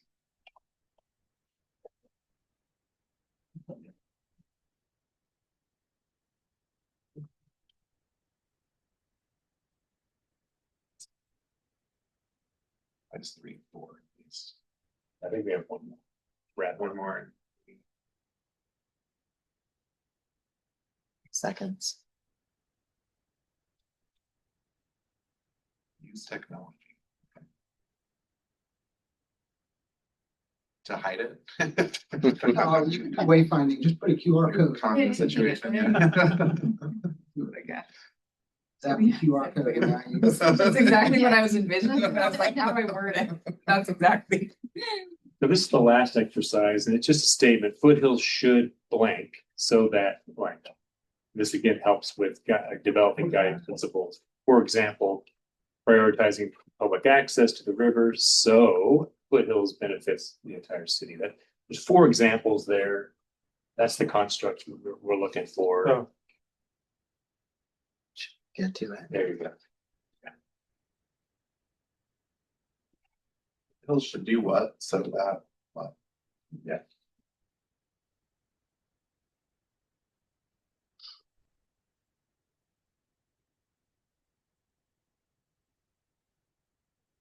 We're at the second 30 mark, just. You have a half hour to answer this question, so don't feel any pressure. It's not easy. So this, we're at the guiding principles, yeah. Last one. I don't know what's after this. We wrap up. Wrap up, yeah. Probably 5 more questions as far as we know. Probably.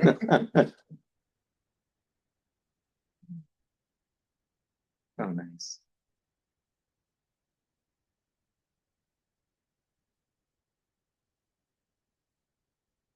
Good one. Phasing and timing is gonna be part of what we see happen on the CIF. Well, especially with the industry. Yeah, concrete plan is gonna be there for a little bit at least, it's gonna have to, Well, and then it'll take time to mitigate it. at least, yeah. Is this a one-shot opportunity? Yeah. Right. Yes. Or tell me what your Yeah, okay. what your alternate answer is, and I'll add it later. Just pop. Yeah.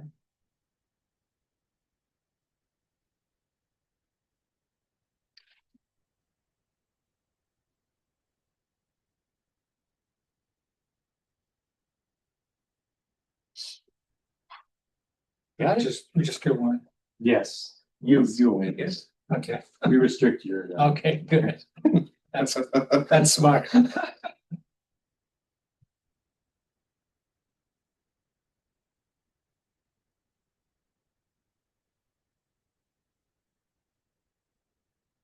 Well, I like the allow room to make changes in the future. We often anticipate change as well. It's good to have a plan that's flexible, that can be amenable. Long time before some of this initially starts, and you'll have it as a roadmap, but it needs to be able to change. So that's a good one. I love that one.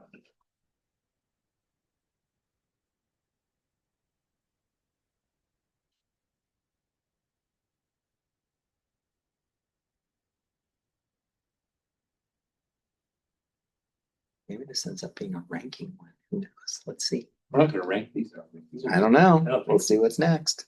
Could be.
I've submitted his, I think, and things, so I'm using my phone, so I know that. That's prioritizing a second entrance so everything else is possible. That's it. I could have guessed that, yeah. We gotta get that covered so we can get you up to the topping. We love Up all them. That's good. By the way, did I mention about the need for like? You did the second one. Like this, we just take a minute. Possibly third. Yeah, third. Yes. It's the wastewater. Just saying. No. Try to. But nice of you. Very cool. What was the land of the old plant? City will, I believe, Creek and. if not all of that plan, I think there's like just portions of it that are gonna need to be used, like certain, still like certain structures and pipes are gonna remain, but very, very few. Yeah.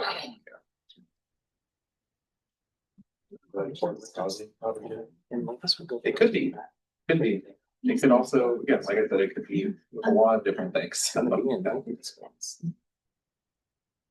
But that would be a stone that got more than one bird for us, if we were able to do that for the HPS.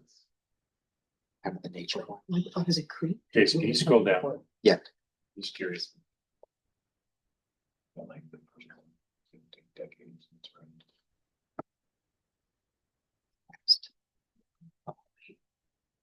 Yeah, okay. What's the next slide? Lisa, are you still typing?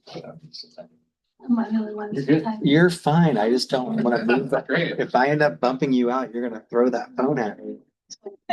Now we'll know which one it is. I mean, I feel like what I'm thinking.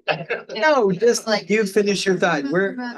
I'm doing Wordle over here. Fine. It's so bad.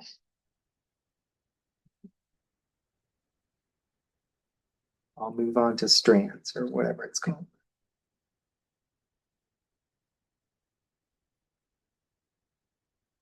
Participate in more.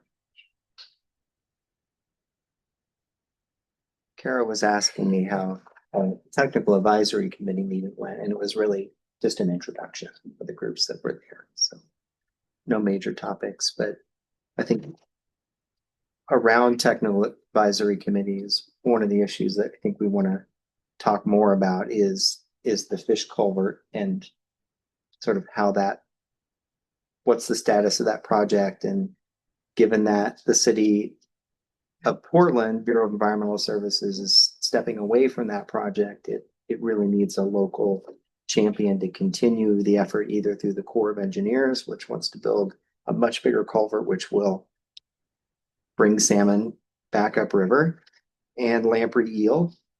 Well, that does creep some of us out.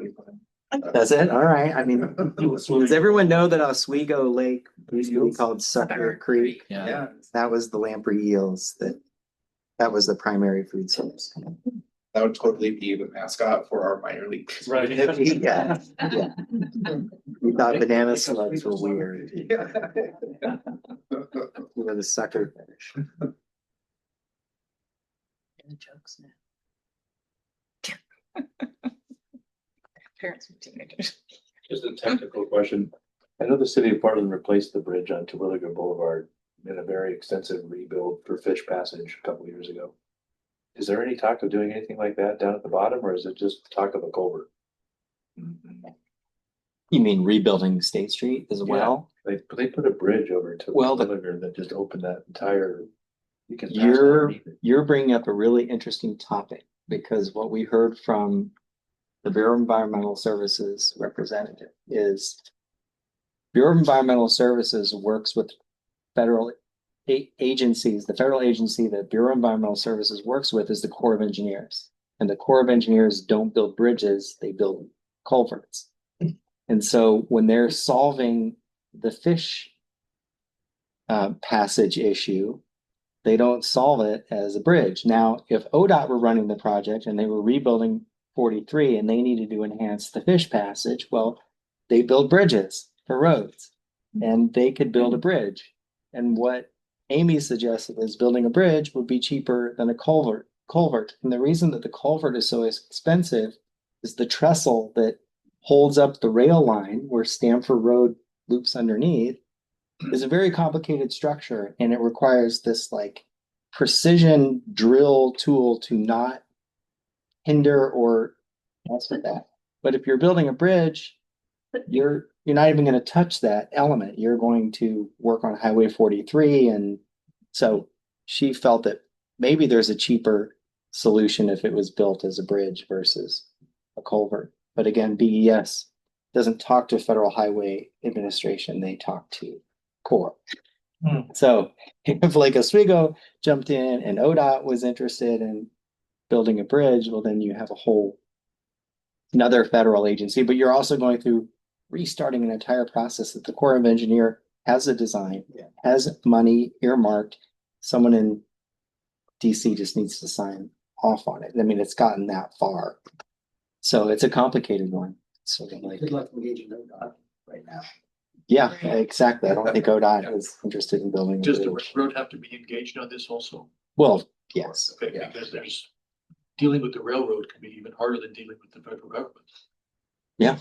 Yeah. And ODOT's involved with the rail there to an extent as well, yeah. Yeah, ODOT rail, they do final sign off. I mean, Union Pacific, obviously they're the big dog, but they don't get anything either if ODOT rail doesn't sign off. So Kerry Martin has quite a bit of power with ODOT. Just out of curiosity, thank you for all that. This effort that the Corps has done that's way out, ready to go. Are we missing an opportunity for our second entrance integration, or has that all been thought of?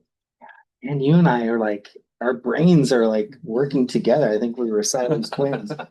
That's exactly why I want to come back to the Terwilliger intersection, because in 2012 they sort of said, too expensive, got to build a bridge over Tryon Creek to get back into the district.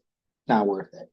Let's just do this little circuitous weird route through the public storage facility and we'll kind of weave our way. It's a sort of a back door and just use the southern entrance. But I think if we can tie that project to an intersection improvement and fish passage, then I feel like, okay, are we building now a consortium of interests that may be able to move Pedestrian get money? passage, yeah, bike passage, there's lots of different. The OGLO bridge, who knows? I mean, it's just, so we just want to bring it back to the table. And let's just try to And handle also that as best we if can. I followed our tour, the trucks that have to leave every day from the sewage treatment plant would go that way if they could. That would be And therefore maybe the quick sewage action. treatment plant could put some funding towards helping us do that. Hopefully, like, let us create that path where they say, yes, we could use that in the future, and not say, oh, you can't So cut do you through think the here. bridge thing got any legs whatsoever, or is that? We have no idea. We have no idea. But this is the time to put it out on the table, and this is the time to push. We don't have funding to do anything right now. We don't have an urban renewal district. Yeah, basically the previous project is stalled and likely not going to be picked up under our current administration on the federal level. So yeah, we're kind of back to square one and we can rethink a lot of different things about what it could look like. Okay. Thank you.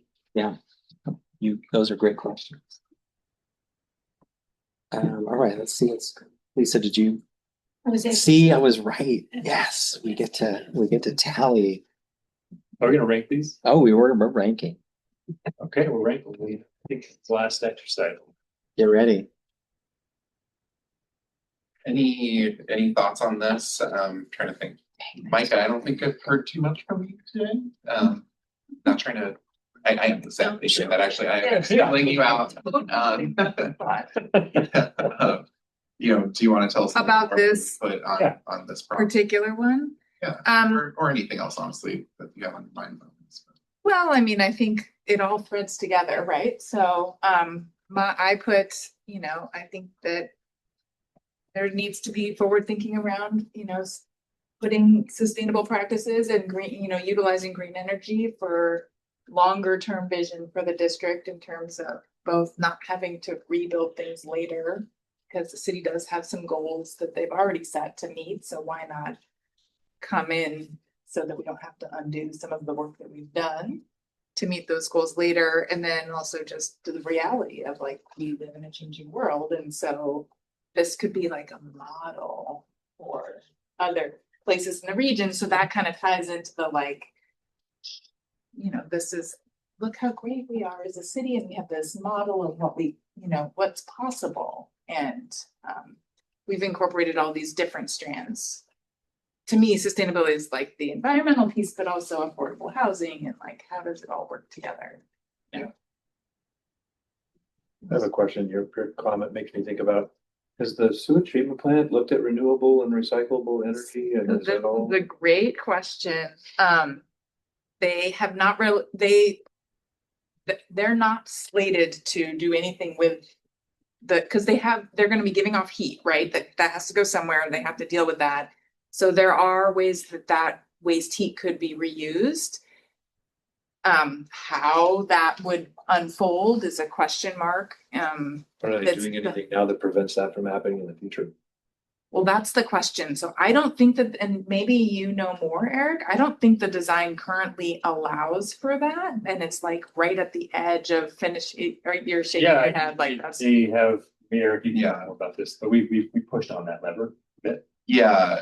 I mean, ultimately, that is something that will be considered for that project, and that project is much farther along than our project here. So I think some decisions have been made, some design is moving forward, and district energy was, I think, Did I not delete them all? considered, but deemed to be too expensive for the current project. But the question is, is the plant going to be designed Actually, with the potential I for feel like that it in the makes future, sense. right? So that's There's on the six there. right, like All right, I'm gonna start so over. that you don't Yeah, have I thought to. there were like. So that's, and there's, I think I don't think it's Control A. included in the plan. We had Go away. Well, that- we had selects all and everything. Ask. I mean, anything with the price could be Yeah, retrofitted. future proof it. Yeah, exactly. Mhm. Yeah, I mean, there's a lot of components of the wastewater treatment plant, particularly like I was talking about, sort of surrounding Yeah, we were missing. landscaping and sort of Get them all now. Right, Yeah. like, are other ways, probably won't be included in their project, but frequently part of the big. key to this. Example, future proofing when the Bull Run water system was put in 120 years ago. They engineered it, they built the caverns for generators.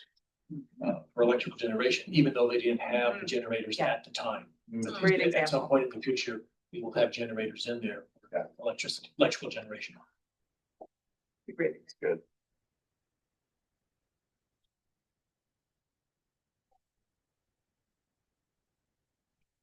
Yeah, voting will last. You had to build infrastructure 120 years ago. Yeah. At least water infrastructure. Mine says facilitator add stables here. I need to refresh. it. If you refresh it, it'll calculate.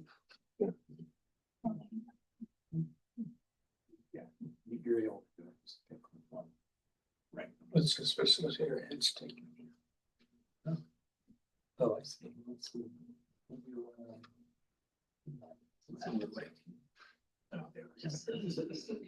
Refreshed it there. Yeah, I found if folks are having difficulty with your prompts on the screen, just a refresh does the trick most of the time.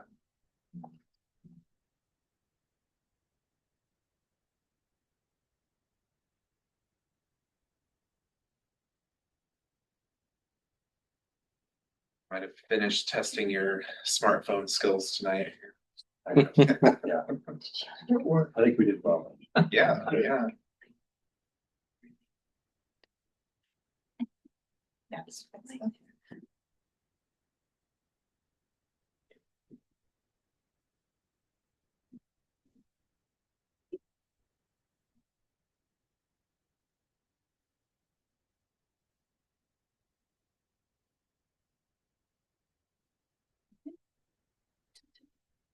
Yeah, yeah. Yeah, I think that was the key part.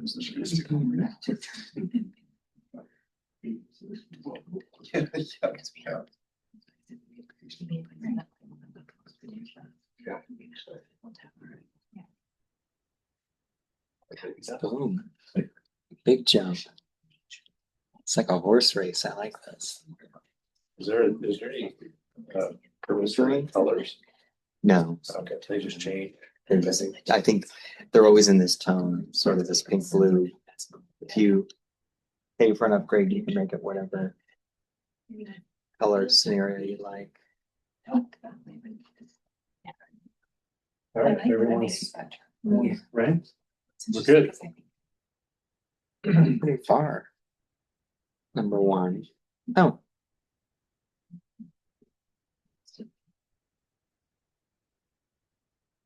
And we can go back, you know, look at this.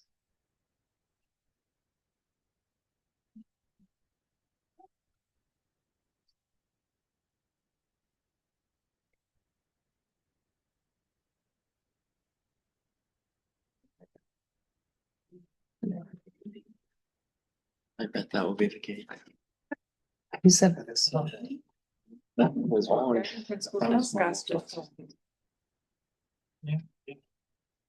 Roll. Oh, these will come back too. We'll be able to present these back and discuss further.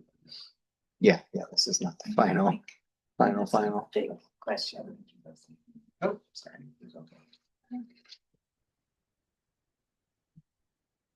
Who's doing the thumbs up? Well, then we gotta care about that. Who does the I think you can click on it. Like, Yeah, right. At the same time, I don't want to do it. Are you doing it? Oh, there we go. Usually people are spamming Yeah, if you click on the. or making funny emoticons and choosing bats with Santa. With now going- Whatever. No, it's going crazy. Yeah. I knew someone, Not even. someone would find the trigger.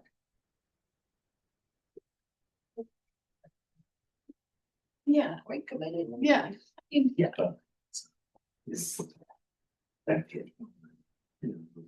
Yeah. Looks like those 3 votes were tired. They're like, yes, we got it. Moving on. Okay, we might have it. Oh, what's next? Yeah,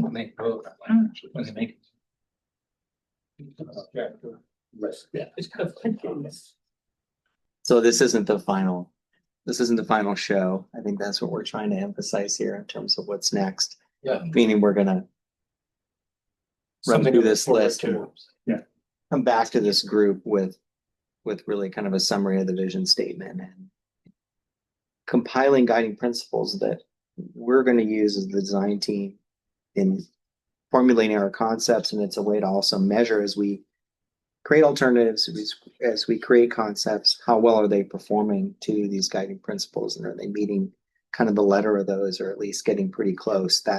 That's sort of how we use the guiding principles as a check on, you know, the concepts that we're bringing forward. So this is really, really helpful. Thank you for you all for going through this exercise. It's pretty exciting to get this variety of perspectives in on the kind of this point of the project. You know, typically we're just kind of taking a lot of things that are thrown into the air and trying to formulate them into these principles and vision statements. So this has been kind of a treat to have you all really kind of dig in and provide the direction for this. So thank you for that. I know this isn't easy doing something like this, but you all were pretty up for the task, and this is your community. So it's like, these are the important questions and you know, what you feel about this place and what you value is really what's most important here. We're just kind of a tool for, you know, to help make a master plan, but you're the voices and, you know, you live here and this is your community. So this is awesome. Thank you so much for being here with us. Well, thank you for creating this and for guiding us through it. We'll look forward to your upcoming additional synthesis of our responses.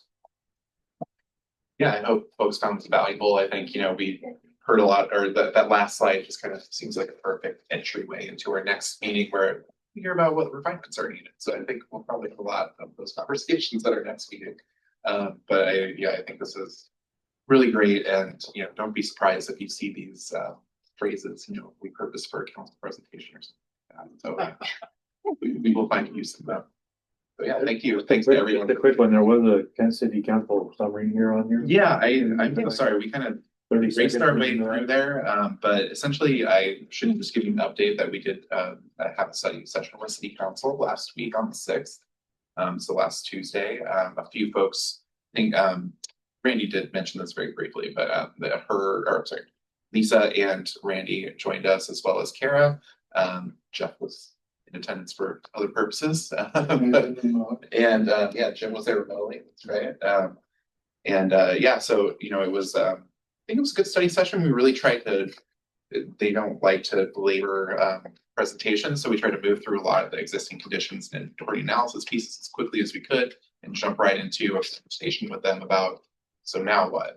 What do you think this means for the district? Kind of talking a little bit about their guiding principles and values, but really just kind of segueing into that conversation, and we expect to continue that conversation with them at another study session in early March. So that's something that I believe March 3rd that we have scheduled for them. So yeah, stay tuned there, but we're essentially, sharing a lot of this information that we've shared with you already, a lot of those technical documents, lots of just a huge council report with all that information in it. But they were able to provide some input to us and share somewhat of what we heard from them. We did hear a lot of similar themes that we heard from this group. One thing that I think we heard loud and clear from sort of their perspective, which is the perspective of people that could be sort of approving this project or figuring out how to fund it, is this sounds expensive. How are we going to pay for it? Which we have at least a couple people that have a very similar perspective on this board, but that was certainly an overarching theme from certain counselors. So I would encourage you to review that video, but it will be, I might want to focus on, what the counselors were saying, because a lot of that information can be kind of something that you've already heard from us and these subjects before. But something that, we intend to continue that conversation both with the city council and the planning commission. We actually have the planning commission studies or work session later this month on the 26th, where we'll be bringing Jason and Will into the planning commission to go over the information and get some input from them. I've been hesitant to invite the entire community advisory committee to these presentations just because we go over very similar information. I want to be mindful of your capacity and your ability to sort of volunteer hours for this project. However, I know that we have a lot of folks that want to just participate as much as they can, so I'll try to be a little bit more deliberate in sharing those opportunities with you, and there will be a lot of them to come in the coming months. So a lot to look forward to, including our first project open house. We're hoping to, I think we're tentatively getting that on the calendar. I think Christina actually confirmed earlier today that we have access to this facility on February 26th to do a large open house event. So of course, we'd love to see you there, but the focus is sort of like other members of the public. We'd like to hear from you and talk a little bit about what we found through this opportunities and constraints exercise, and give a brief presentation, and then sort of do a looser format with some boards and for things that folks can sort of interact with afterwards. So anyway, a lot of different things to come in February and March, continuations, and really just more of this visioning conversation is going to be really active. I would like to add, because I was at the city council, the council was very excited about this project, very enthusiastic about it, and realized kind of the historical significance, like we all have, of like what's happening right now that there's an opportunity to be part of for generations to come. So there was definitely some excitement there. They were also there, I don't remember exactly what they were, but there were certain points that you presented to the city council and asked sort of if they were in support of these directions, and they were, they had questions, but everything that was laid out, they were supportive. Yes, go that way. Yes, go that way. Yes, go that way. It might have been a little bit of an obvious question, like, is access important? Yeah. Yes, access. It's a second entrance, that's very important priority, yeah. So, yeah, I think, Good question. we'll can get a little bit more in depth with them, but I think it's good just to have that kind of, it really is helpful for our projects to have that agreement with them and just confirm that at this point, so. And I had one quick thing too, I've appreciated the document, the interviews that were sent out and reading the first studies and also access to the meetings you're talking about. Eric, the planning commission, also the TAC meeting on YouTube. That's right. Yeah, you can rewatch it and you don't have to necessarily do the meeting. I just find, as I do here with all of you, just the diversity of perspective and priorities has kind of enhanced my understanding of the area. And so I just encourage people to do that as well. Thanks, John. Appreciate that. Yeah, I think the first TAC meeting, as we mentioned, was really kind of introductory. Like we did talk about like different topics that we'll go over in the future, and so a little bit more meat to review in the future. But that's just a reminder for me. I will follow up this meeting and send you all links to those recent meetings, and you can review them at your own leisure. When is our next meeting? And our next meeting is scheduled for February 10th. Same bad time, same bad place. This will be our new kind of regular repeated meeting place here. So and we're actually also thinking about holding that community event upstairs in a different part of the facility. And that room can hold about 125 people, so. Yeah, and then I think we're gonna have, I believe we might have March off, and then we're going to meet again in April. So I'll confirm that. I think I heard from you all that the late March meeting is likely going to conflict with spring break. So let's handle that. Okay, is there any other business we need to conduct? I don't think so. Okay, if not, then we'll be adjourned. Thank you. Thank you. 8:01. Now, how do we get out of here, Eric? Is there a special way? Thank you.